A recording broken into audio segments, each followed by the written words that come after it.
And we're getting some more inputs on this story, and this is a CNN News 18 exclusive news break. New communal clashes were due to resistance by one community. Now, top state intelligence sources have revealed that Mewat Hindu group announced one Kalash Yatra by VHP and Bajrang Dal. All of them decided the date of July 31st. Then rumours started that Monu Manesar will also be coming in this yatra. The yatra was supposed to start from temple from Nuh district. People started assembling and started stone pelting on police so that Hindu groups don't start their yatra.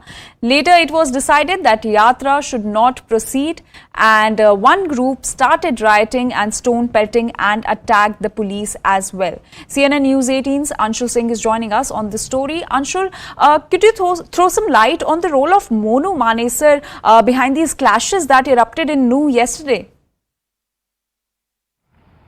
So yes, Monu Manesar is one of the most notorious character, if you see, that has come up over the past few weeks, because he not only belongs to Bajrang Dal, but yes, he is a cow vigilant. There are several cases and several videos that have gone viral on social media where Monu Manesar can actually be seen harassing and beating people on just a suspicion that they might be smuggling cows.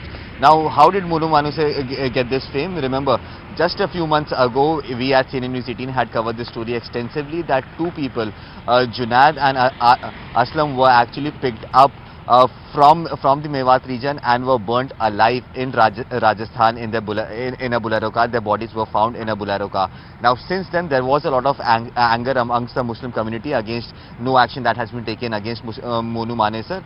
And yes, this Kalash Yatra, this Shobha Yatra that was supposed to be taken out, Monu Manesar actually came out in the open, and posters were actually put out that Monu Manesar would be joining this Kalash Yatra, and that is something that infuriated the people, that made the people angry. And post that, we saw the kind of violence that broke out, especially at the very location from where the Kalash Yatra was supposed to be taken out. And currently at the place at which I am reporting from is in Nuh, and this was one of the epicenter of the violence that broke out yesterday. If you could see in the visuals, the manner in which absolutely there is absolute carnage that has broken out over here since yesterday. But yes, over the last 7 to 8 hours, what we have been told by the police, that no new cases of violence has been recorded by the police. On the other hand, a peace committee meeting was called by the local administration just to make sure that the peace and law and order situation remains under control in this entire area. But yes, that peace committee meeting more or less remained inconclusive.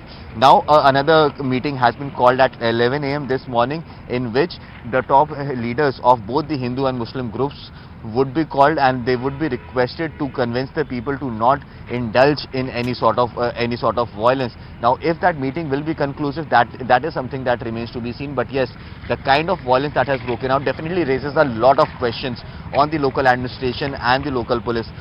Why was the permission to carry out a Shobha Yatra in such a communal sensitive area was given by the local administration? Why weren't there the requisite amount of security forces and booths, security personnel booths on the ground, just to make sure that the law and order situation remains under control? Because remember, this entire Mewat region is a region, especially this entire Nuh area, is an area that is heavily dominated by the Muslim population, and that Muslim population that belongs to probably to the lowest category of the people who are residing over here, or the lowest strata of the society.